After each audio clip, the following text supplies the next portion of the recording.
حضرت جہاں والدین کے حقوق کی بات ہے تو اولاد کے حقوق کے حوالے سے بھی کچھ ارشاد فرمائیے گا۔ اس حوالے سے میں عرض کروں کہ عرب کے ایک بہت بڑے دانشور ہیں جو شاعر بھی تھے، انہوں نے اپنے بیٹوں سے کہا کہ میرے بیٹوں، میں نے تم پر احسان کیا جب تم چھوٹے تھے، میں نے تم پر احسان کیا جب تم بڑے تھے، میں نے تم پر احسان کیا جب تمہاری پیدائش ہی نہیں ہوئی تھی۔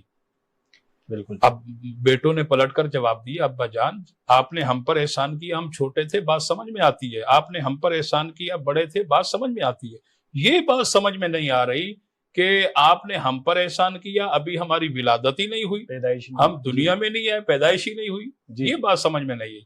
تو کہنے لگے کہ بیٹا جب تم ابھی پیدا ہی نہیں ہوئے تھے، سب سے پہلا احسان جو میں نے تم پر کیا وہ میں نے تمہاری اچھی ماں کا انتخاب کیا۔ تو لہٰذا اچھی بیوی کا انتخاب کرنا یہ اولاد کا پہلا حق ہے۔ اگر بیوی آپ کی نیک ہوگی، دیندار ہوگی، تو یقیناً وہ بچوں کی تربیت اچھی کرے گی۔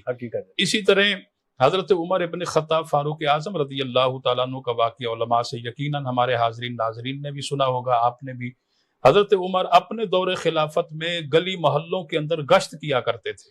ایک گھر کے آگے سے گزر ہوا تو اس گھر سے آواز آئی کہ ماں نے بیٹی سے کہا کہ بیٹا دودھ کے اندر پانی ملا دو۔ بیٹی نے کہا کہ امیر المومنین نے منع کیا ہے کہ دودھ میں پانی نہیں ملانا۔ تو ماں نے کہا امیر المومنین کہاں دیکھ رہے ہیں؟ تو بیٹی نے پلٹ کر جواب دیا، اماں جان امیر المومنین نہیں دیکھ رہے، اللہ تو دیکھ رہا ہے۔ اب یہ بات جناب عمر ابن خطاب فاروق اعظم نے سن لی تو دیکھیں اس بیٹی کی دینداری، اس کی سچائی کو دیکھ کر آپ نے پیغام بھیجا اپنے بیٹے کے لیے کہ میں ان کا جو ہے رشتہ مانگا، اور پھر وہاں سے رضامندی کا اظہار ہوا، اور جناب فاروق اعظم اس بیٹی کو اپنی بہو بنا کر کے اپنے گھر لے گئے، اس کے اخلاق کی بدولت، اس کے اخلاق اور اس کی دینداری کی وجہ سے۔ تو اس لیے اچھی ماں کا انتخاب کرنا یہ اولاد کا پہلا حق ہے۔ اولاد کا دوسرا حق یہ ہے، بیٹے کی ولادت ہو یا بیٹی کی ولادت ہو، اس کے کان میں اذان کہنا، سیدھے کان میں اذان کہنا، الٹے کان میں اقامت کہنا، یہ اولاد کا دوسرا حق ہے۔ اور یہاں میں ایک بات عرض کروں، محمد شاہ رخ فیروز قادری صاحب، ہمارے معاشرے کے اندر آج کل یہ بہت بڑی غلطی پائی جا رہی ہے۔ ہوتا کیا ہے، دیکھیں بیٹا اللہ کی نعمت ہے، بیٹی اللہ کی رحمت ہے، اور ہمارے بعض لوگ اتنی بڑی غلطی کرتے ہیں کہ جیسے ہی کوئی خوشخبری آتی ہے تو الٹرا ساؤنڈ کرواتے ہیں، اور میں ان لوگوں کی بات کرتا ہوں جو بیٹیوں کو زحمت سمجھتے ہیں، میں ان کی بات کر رہا ہوں۔ اور الٹرا ساؤنڈ میں جب بیٹی جو ہے وہ اس کی رپورٹ آ جاتی کہ بیٹی ہے، تو وہ کیا کرتے ہیں کہ وہ حمل گرا دیتے ہیں، جبکہ دیکھیں یہ بھی ایک قتل ہے، اور ایک انسان کا قتل پوری انسانیت کا قتل ہے۔ تو اس طرح کا کام نہیں کرنا چاہیے، اس سے بچنا چاہیے، بہت ہی یہ برا اور ناپسندیدہ عمل ہے۔